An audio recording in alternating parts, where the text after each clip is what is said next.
যাদবপুর কাণ্ডের master mind সৃজন ভট্টাচার্য, বাম নেতা সৃজন ভট্টাচার্য গতকালকের যে বার্ত বসু শিক্ষামন্ত্রী বার্ত বসুর উপরে যে হামলা হয়েছে তার মাস্টার মাইন্ড মূল চক্রী সৃজন ভট্টাচার্য। সৃজন ভট্টাচার্যের ব্লুপ্রিন্টেই গতকাল এই হামলা হয়েছে। এই হামলা সম্পূর্ণ পূর্ব পরিকল্পিত এবং এই হামলার সম্পূর্ণ পরিকল্পনা সাজিয়েছে সৃজন ভট্টাচার্য।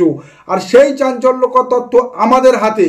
আজকের এই প্রতিবেদনে আপনাদের দেখাবো গতকাল যাদবপুরে যে ধুন্ধুমার ঘটনা ঘটেছে। গতকাল যাদবপুরে শিক্ষামন্ত্রী পার্থ বসুর গাড়িতে যেভাবে হামলা করা হয়েছে সেই ঘটনার সম্পূর্ণ পরিকল্পনা কিভাবে হয়েছিল, কে করেছিল এবং এই পরিকল্পনার পিছনে কি তাদের উদ্দেশ্য। নমস্কার, আমি বাবু সোনা, আপনারা দেখছেন চ্যানেল রাজকার্য। চ্যানেল রাজকার্যতে আপনাদের আরও একবার স্বাগত জানাই। গতকাল যাদবপুর বিশ্ববিদ্যালয়ে ওয়েব কুমারের ডাকে একটি আলোচনা সভা ছিল। যে আলোচনা সভার মূল বক্তব্য ছিল শিক্ষায় গৌরিকীকরণের বিরোধিতা। অর্থাৎ কেন্দ্রীয় সরকার যেভাবে শিক্ষা ব্যবস্থাকে গৌরিকীকরণ করছে সেই গৌরিকীকরণের বিরুদ্ধে এই সভা ছিল।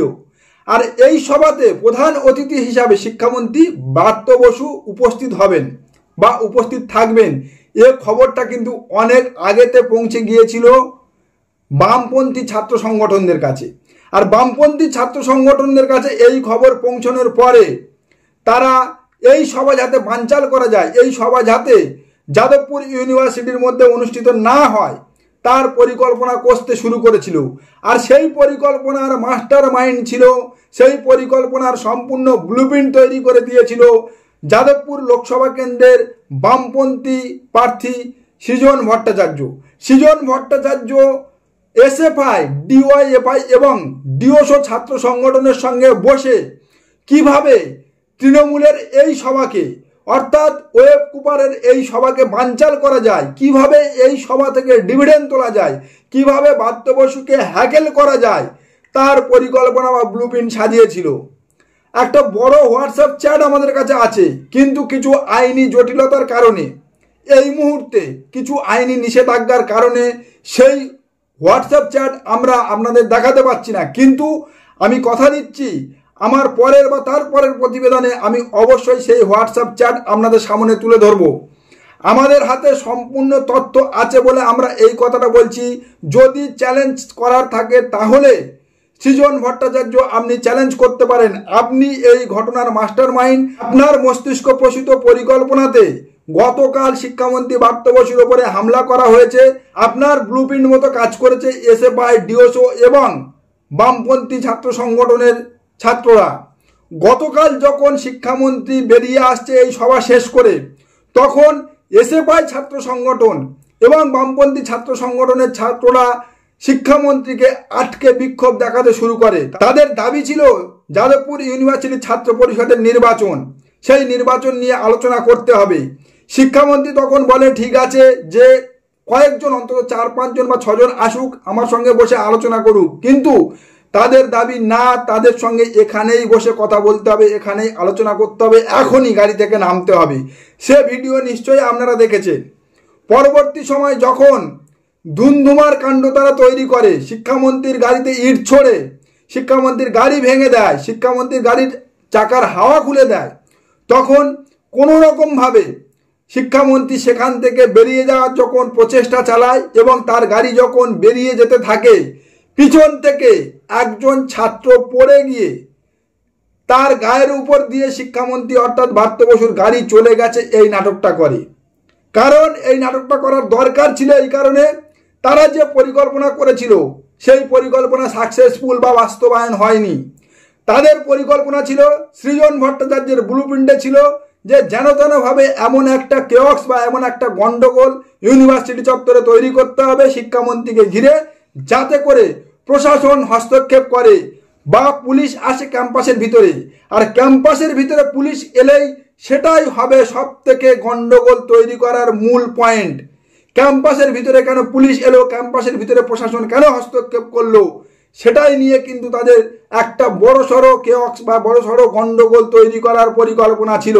আর যে পরিকল্পনা শিক্ষামন্ত্রী পার্থ বসু কিছুটা আঁচ করে ধৈর্যের পরিচয় দিয়ে অনেকটা সময় গাড়ির মধ্যে বসে থেকে তাদের দৌরাত্ম্য বা তাদের হামলা সহ্য করেছিল, কিন্তু একটা সময় যখন বেরিয়ে যায় তারপর তাদের সেই স্ক্রিপ্ট বানচাল হয়ে যাচ্ছে বুঝে তারা এই নাটকটা করে। আর আমি কেন বলছি নাটক, সে ভিডিও আমার কাছে আছে, দেখুন। কোনো রকম ভাবে শিক্ষামন্ত্রীর গাড়ি কোনো ছাত্রকে চাপা দিয়ে যায়নি। শিক্ষামন্ত্রীর গাড়ি তখন অনেকটা দূরে, তখন একটা ছেলে ছুটে যেতে গিয়ে পড়ে যায় এবং তার মুখে বা চোখে কোথাও একটা আঘাত লাগে, আর তাকে ঘিরে ধরে সঙ্গে সঙ্গে বামপন্থী ছাত্র সংগঠন এসএফআইয়ের ছাত্ররা বলতে শুরু করে শিক্ষামন্ত্রীর গাড়ি এই ছাত্রকে চাপা দিয়ে গেছে। দেখুন সেই ভিডিও।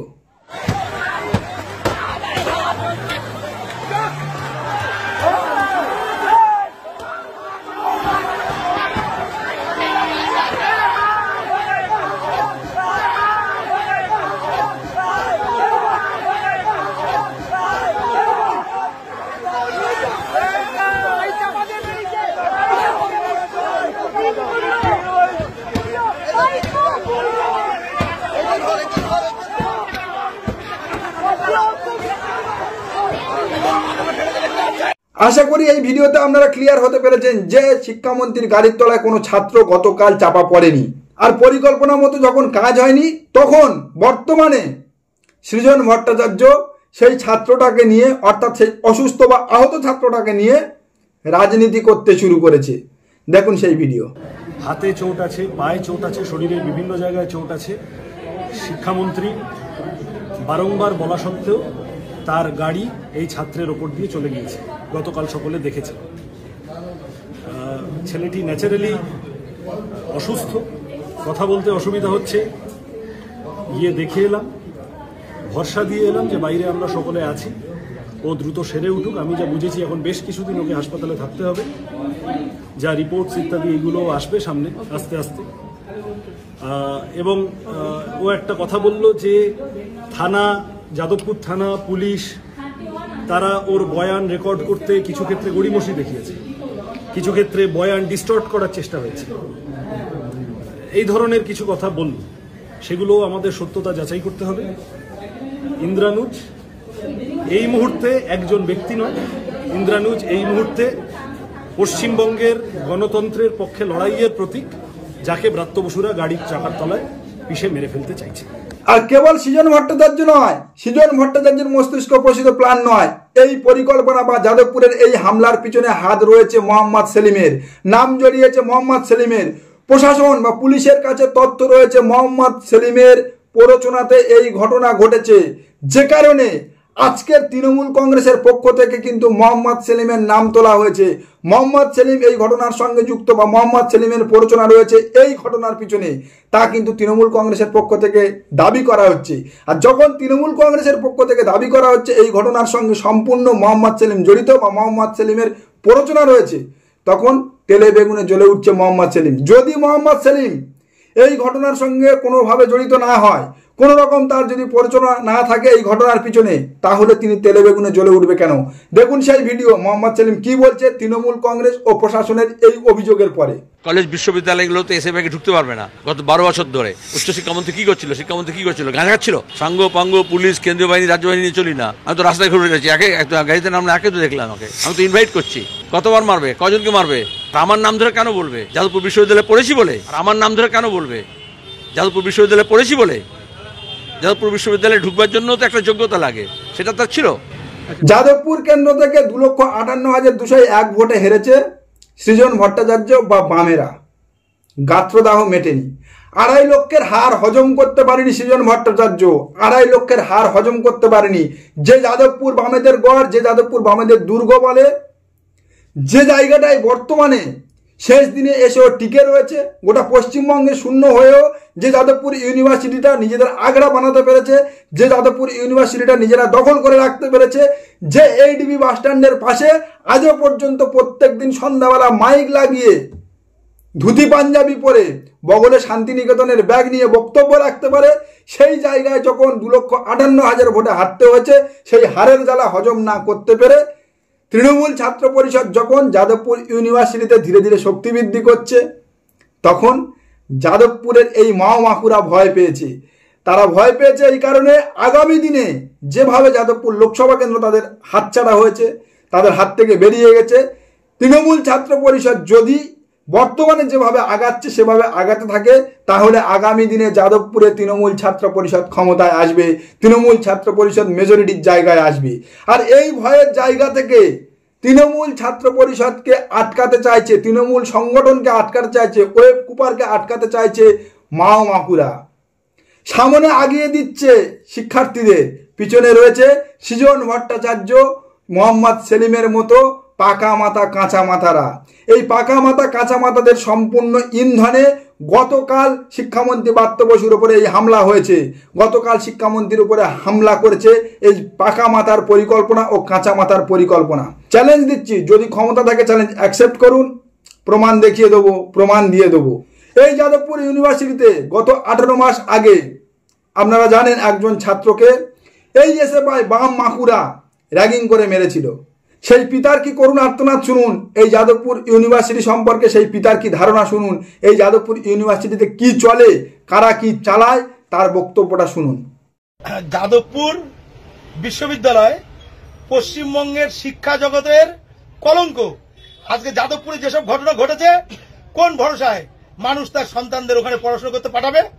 ওটা কি পড়াশোনা করার জায়গা না উচ্ছৃঙ্খলতার জায়গা? আজকে রাজ্যের মন্ত্রীর সঙ্গে ওখানে যে আচরণ হয়েছে, অন্যান্য তাদের সহপাঠীদের সঙ্গে যে আচরণ, মারপিট করা হয়েছে, আজকে প্রত্যেকের জীবন বিপন্ন। আজকে অধ্যাপকদের মারধর করা হয়েছে। আজকে এই উচ্ছৃঙ্খলতার বলি আমার সন্তান। আজকে যাদবপুরের এই উচ্ছৃঙ্খলতার জন্যই আজকে আমাদের সন্তানকে হারাতে হয়েছে। আজকে আমাদের প্রত্যেকটা দিন রাত আমাদের হাহাকার করে কাটাতে হচ্ছে। যাদবপুর আমার সন্তানকে ফিরিয়ে দিতে পারবে? এইসব উচ্ছৃঙ্খল ছেলে পেলে যা করছে, আবার যদি আমার সন্তানের মতো একটা সন্তান মারা যায়, তার দায় কে নেবে? অত্যন্ত বাংলার শিক্ষা জগতে যাদবপুর কলঙ্কজনক অধ্যায়। তো ভাবুন, ভাবতে থাকুন, ভাবতে শিখুন। 34 বছর ধরে গোটা পশ্চিমবঙ্গটাকে এরা শ্মশানে পরিণত করেছে। আর আজকের গোটা পশ্চিমবঙ্গে শূন্য হয়ে কেবলমাত্র এই যাদবপুর ইউনিভার্সিটিতে ঠেকেছে। আগামীতে যতক্ষণ না পর্যন্ত এই যাদবপুর ইউনিভার্সিটিটা এরা শ্মশানে পরিণত করবে, ততক্ষণ এরা থামবে না, এরা ক্ষান্ত হবে না, এরা হাত ধোবে না। নমস্কার, আজকের প্রতিবেদন এখানেই শেষ করলাম। দেখা হচ্ছে আগামী কোনো প্রতিবেদনে। আমাদের প্রতিবেদন সম্পর্কে আপনাদের মূল্যবান মতামত অবশ্যই জানিয়ে যান আমাদের কমেন্ট সেকশানে।